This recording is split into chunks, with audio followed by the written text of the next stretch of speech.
नमस्कार दोस्तों, जय श्री श्याम। जैसा कि आपने थंबनेल देखा है, आज की वीडियो में दो हम स्मॉल कैप फंड्स का रिव्यू करेंगे। अगर आप अभी के टाइम में निवेश करते हो या सोच रहे हो सर 2026 के अंदर हम निवेश करना चाह रहे हैं, स्मॉल कैप कैटेगरी के कौन से ऐसे फंड है जो बेटर रहेंगे अगर हम लॉन्ग टर्म के लिए निवेश करना चाहें या शॉर्ट टर्म के लिए निवेश करना चाहें, तो कौन से फंड यहाँ पे हमारे लिए सही रहेंगे। बिकॉज दोनों फंड्स की अगर हम बात करें तो दो तरीके के फंड है, दोनों की इन्वेस्टमेंट फिलॉसफी बिल्कुल अलग है। एक फंड ऐसा है जो मार्केट में वॉलेटिलिटी जिसमें ज्यादा देखने को मिलती है, और एक फंड ऐसा है लो वॉलेटिलिटी के साथ आपको रिटर्न्स बना के देता है। और दोनों ही फंड्स की हम बात करें तो एक फंड ऐसा है जिसको आप लॉन्ग टर्म के लिए कैरी कर सकते हो, और एक फंड ऐसा है जिसको अगर आप शॉर्ट टर्म के लिए कैरी करना चाहो तो भी इजीली कर सकते हो। इसलिए पूरा वीडियो वॉच करना, बिल्कुल भी स्किप मत करना। तो चलिए शुरू करते हैं आज की हमारी वीडियो को। तो सेकंड नंबर पे जो हमारा फंड है जिसका नाम है HDFC स्मॉल कैप फंड। अब ये फंड हमारा डायरेक्ट प्लान है, रेगुलर प्लान की हम बात नहीं कर रहे हैं। इस फंड की अगर हम बात करें तो पहली चीज तो है वॉलेटिलिटी यहाँ पे आपको कम देखने को मिलती है। फंड मैनेजर एक स्टेबिलिटी आपको प्रोवाइड करते हैं। अब स्टेबिलिटी कैसे प्रोवाइड करते हैं, वॉलेटिलिटी कम क्यों देखने को मिलती है, क्योंकि यहाँ पे इनकी जो इन्वेस्टमेंट फिलॉसफी है ना, ये कहाँ पे सबसे ज्यादा निर्भर रहते हैं। ये बोलते हैं कि भैया आज हमने स्टॉक बाय कर लिया ना, तो इसको पोर्टफोलियो में क्या करेंगे, इसको होल्ड करेंगे, जिससे लॉन्ग टर्म में क्या करेंगे, हमको वेल्थ बना के दे सके। तो ऐसा नहीं है इनके पोर्टफोलियो में बार बार चेंजेस होता है। पोर्टफोलियो में एक बार इनने मार्केट का एनालिसिस करा, स्टॉक को पिक कर लिया, उसके बाद उसको पकड़ के रखेंगे जब तक वो थोड़ा पॉजिटिव वे में ग्रोथ बना के नहीं दे दे। इसलिए अग्रेसिव इन्वेस्टमेंट यहाँ पे देखने को नहीं मिलता है। अगर आप निवेश करना चाहते हो तो मिनिमम से मिनिमम 5 साल के लिए, और मैक्सिमम की लिमिट नहीं है, इजीली निवेश कर सकते हो। अब यहाँ पे अगर हम बात करें तो इस फंड को मार्केट में काफी ज्यादा टाइम हो चुका है। सन 2013 के अंदर ये मार्केट में लॉन्च हुआ था, और तब से देखकर अभी तक में देखें तो मार्केट में काफी अच्छा ये परफॉर्म कर रहा है।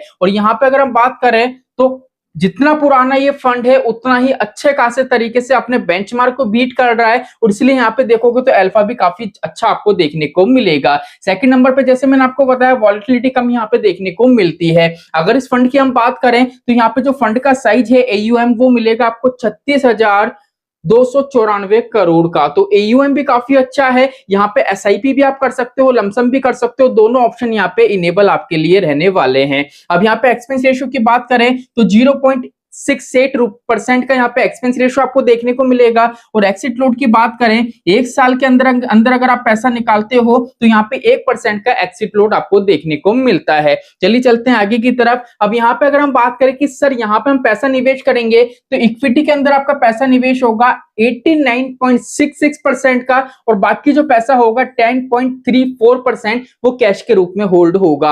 अब आप सोच रहे होगे कि सर सेबी का नियम है 5%, लेकिन यहाँ पे तो 5% से ज्यादा 10% कैश होल्ड है। तो देखो अभी करंट टाइम की अगर मार्केट की बात करें ना, तो मार्केट की कंडीशन के अकॉर्डिंग मोस्टली ज्यादा से ज्यादा ऐसे फंड्स हैं जिसकी कैश होल्डिंग आपको ज्यादा देखने को मिलेगी। और ऐसे फंड जो मार्केट में अग्रेसिव इन्वेस्टमेंट नहीं कर रहे हैं वो क्या करते हैं, कैश को होल्ड रख के लेके इसलिए चलते हैं, जिससे क्या है भैया मार्केट में गिरावट आएगी तो अगर उनको कोई अपॉर्चुनिटी दिखे तो वहां पे वो पैसा निवेश कर सके। तो यही एक रीजन है, बाकी कोई दिक्कत परेशानी नहीं है। अब यहाँ पे आपका जो पैसा निवेश हो रहा है इक्विटी में, उसके अगर हम असेट्स एलोकेशन देखें तो लार्ज कैप में देख लीजिए 3.66%, मिड कैप में 7.22% और स्मॉल कैप में 78.78% पैसा यहाँ पे आपका निवेश हो रहा है। मतलब ज्यादा से ज्यादा पैसा यहाँ पे क्या हो रहा है, आपका स्मॉल कैप में निवेश हो रहा है, लेकिन फिर भी वॉलेटिलिटी यहाँ पे हमको देखने को नहीं मिल रही है। अब यहाँ पे अगर बात करें कि सर यहाँ पे जो स्टॉक्स के अंदर हमारा पैसा निवेश हो रहा है तो सर वो मार्केट में कैसा परफॉर्म कर रहे हैं,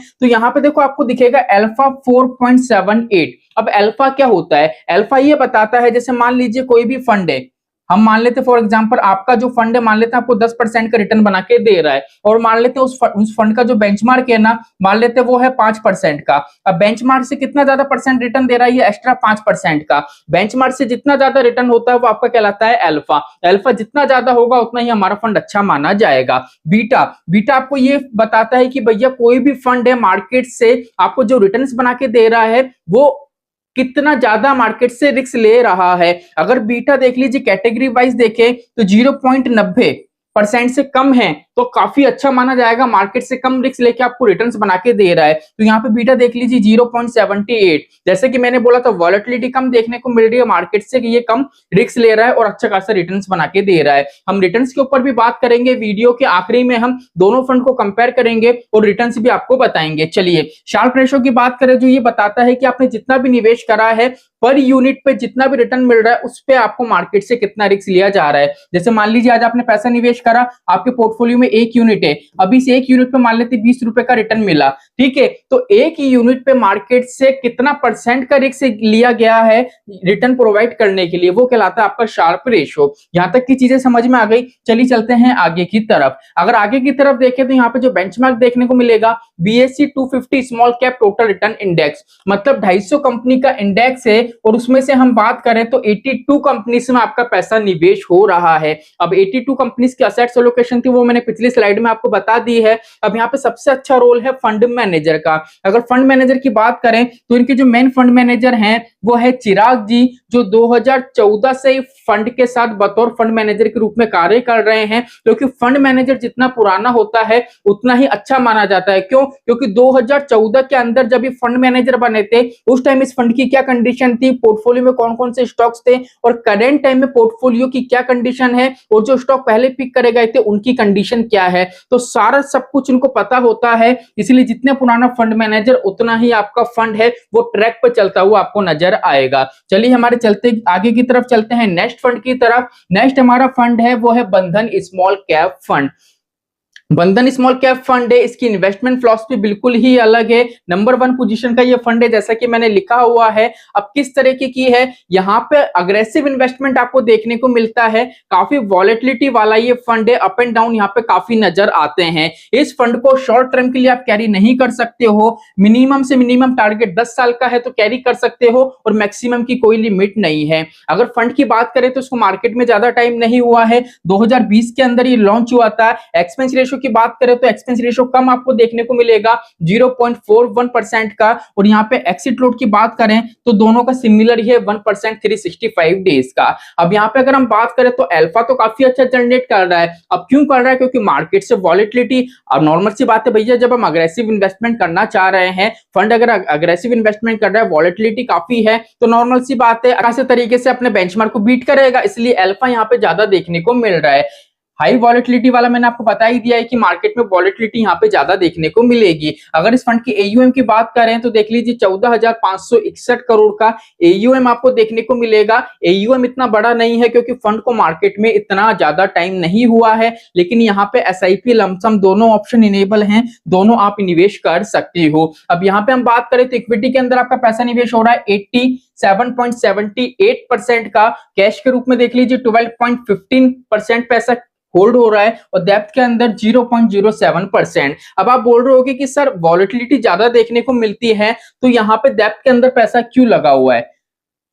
आपके दिमाग में आ रहा होगा क्योंकि डेप्थ के अंदर तो पैसा लगता है, बॉन्ड्स के अंदर लगता है, तो सर यहाँ पे डेप्थ का ऑप्शन क्यों दे रखा है? तो यहाँ पे ये चीज देखो, सिर्फ फॉर्मेलिटी के रूप में ये दे रखा है 0.07%, कोई ज्यादा पैसा यहाँ पे आपका निवेश नहीं हो रहा है। अब कैश के रूप में होल्ड क्यों है? क्योंकि करंट टाइम में, जैसे मैंने आपको स्लाइड में बताया था कि मार्केट की जिस तरीके की कंडीशन है, मोस्टली ऐसे फंड है जो कैश के रूप में ज्यादा पैसा होल्ड करे हुए हैं, जिससे उनको अपॉर्चुनिटी मिलते ही वो पैसा निवेश कर सके। अगर इसकी एसेट्स एलोकेशन देखें तो लार्ज कैप में 8.81% है, मिड कैप में 9.61% है और स्मॉल कैप में 69.37% है। अब आपने HDFC वाले फंड में देखा था जिसमें लार्ज कैप और मिड कैप का वेटेज कम था, उससे ज्यादा वेटेज यहाँ पे लार्ज और मिड कैप का है, फिर भी यहाँ पे वॉलेटिलिटी ज्यादा देखने को मिल रही है। क्यों देखने को मिल रही है? क्योंकि यहाँ पे जो स्टॉक पिक करे गए ना, वो ऐसे स्टॉक पिक करे गए हैं जिनमें शॉर्ट टर्म की ग्रोथ होगी तो भी पोर्टफोलियो में शामिल कर लिया गया है। ऐसा नहीं है कि आज पोर्टफोलियो में शामिल कर लिया, अगर अब उसको लेके चलेंगे 1 साल 2 साल तक वो पॉजिटिव वे में रिटर्न दे,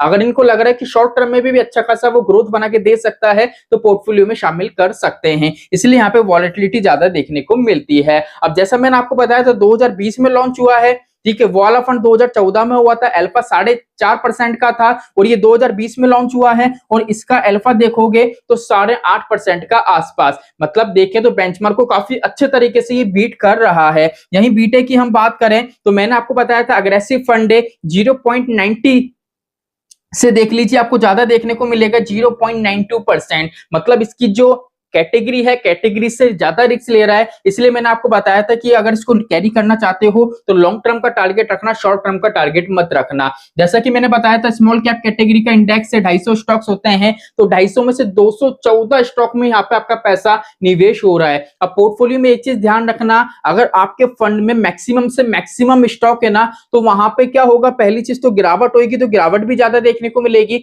और मार्केट पॉजिटिव जाएगा तो रिटर्न्स भी वो काफी अच्छे बना के देगा, क्योंकि यहाँ पे होल्डिंग्स की संख्या काफी ज्यादा हमको देखने को मिल रही है। फंड मैनेजर की बात करें तो यहाँ पे देख लीजिए आपको 4 फंड मैनेजर देखने को मिलेंगे। यहाँ पे 2023 के देख लीजिए 3 फंड मैनेजर हैं और 2024 के 1 फंड मैनेजर हैं। अब फंड मैनेजर तो वैसे ज्यादा है, लेकिन इनकी कोई कतई आवश्यकता नहीं थी, अगर 2 फंड मैनेजर होते तो भी सफिशिएंट रहता, लेकिन 4 फंड मैनेजर हैं। लेकिन करंट टाइम में जो फंड मार्केट में परफॉर्म कर रहा है उस अकॉर्डिंग देखे तो एनालिसिस अच्छा हो रहा है, कोई दिक्कत परेशानी नहीं है, हम निवेश कर सकते हैं। चलिए चलते हैं नेक्स्ट स्लाइड के ऊपर। रिटर्न्स के ऊपर देखो सबसे पहले ऊपर क्या लिखा हुआ है, म्यूचुअल फंड्स का रिटर्न बाजार के उतार चढ़ाव से कम ज्यादा होता रहता है। म्यूचुअल फंड का रिटर्न कभी भी फिक्स नहीं होता है। चार्ट में आपको जो रिटर्न बताया गया है वो प्रीवियस रिटर्न जो इन फंड्स ने बना के दिया है वो वाला है, ऐसा नहीं है जहां पे जो आपको जो रिटर्न मिल गया वो रिटर्न आगे का है, नहीं, ये प्रीवियस का है, आगे के रिटर्न की कोई संभावना नहीं है। मार्केट अच्छा हुआ तो रिटर्न अच्छा बनेगा, मार्केट नेगेटिव गया तो रिटर्न नेगेटिव भी बन सकते हैं। चलिए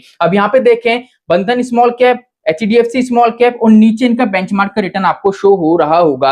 यहाँ पे 10 साल, 5 साल, 3 साल, 1 साल का रिटर्न है। अब 10 साल का रिटर्न बंधन का दिखेगा नहीं क्योंकि फंड को इतना टाइम हुआ नहीं है, लेकिन 10 साल में अगर आप एचडीएफसी का रिटर्न देखोगे तो देख लीजिए 19.5% के आसपास का आपको दिखेगा और बेंचमार्क को काफी अच्छी तरीके से बीट करा है। अगर 5 साल का देखें, 3 साल का देखें, 1 साल का देखें तो ये चीज नोटिस करना, एचडीएफसी का जो रिटर्न है एचडीएफसी से काफी अच्छा रिटर्न बना के दे रहा है बंधन स्मॉल कैप, ठीक है, अपने बेंचमार्क को भी काफी अच्छी तरीके से बीट कर रहा है। लेकिन यहाँ पे अगर हम 1 साल की बात करें तो एचडीएफसी वाला जो फंड है जिसने पॉजिटिव वे में रिटर्न्स बना के दिया है, बेंचमार्क नेगेटिव गया है, बंधन स्मॉल कैप नेगेटिव गया है, लेकिन एचडीएफसी स्मॉल कैप है वो पॉजिटिव गया है। इसका क्या रीजन है? इसका रीजन यही है क्योंकि क्या होता है, जितना अग्रेसिव इन्वेस्टमेंट होता है वो क्या करते हैं, जो हाई वैल्यूएशन वाले स्टॉक्स होते हैं उसको पिक करते हैं। अब हाई वैल्यूएशन वाले स्टॉक है, मार्केट ऊपर जा रहा है तो ऊपर जाएंगे, लेकिन जैसे ही मार्केट में गिरावट आती है तो नीचे की तरफ जाते हैं और रिकवरी उनमें लेट देखने को मिलती है। इसलिए एचडीएफसी वाला जो फंड है जिसमें क्या है, स्टेबिलिटी हमको मिल रही थी, बाय हो रहा था और ऐसे स्टॉक्स को पिक करा जा रहा था जो लॉन्ग टर्म में हमको वेल्थ बना के दे। तो यही रीजन है मार्केट की गिरावट में भी ये फंड मार्केट में अच्छा खासा परफॉर्म कर रहा है और हमको पॉजिटिव वे में रिटर्न्स बना के दे रहा है। अब दोनों ही फंड को मैंने कंपेयर कर दिया है, दोनों फंड का रिव्यू कर दिया है। अब आपको देखना है कौन सा फंड आपके लिए सुटेबल है, कौन सा फंड आपके लिए पोर्टफोलियो के लिए सही रहेगा। तो चलिए आज के लिए इतना ही, मिलते हैं हमारी नेक्स्ट वीडियो में। जय श्री राम दोस्तों, जय श्री राधे।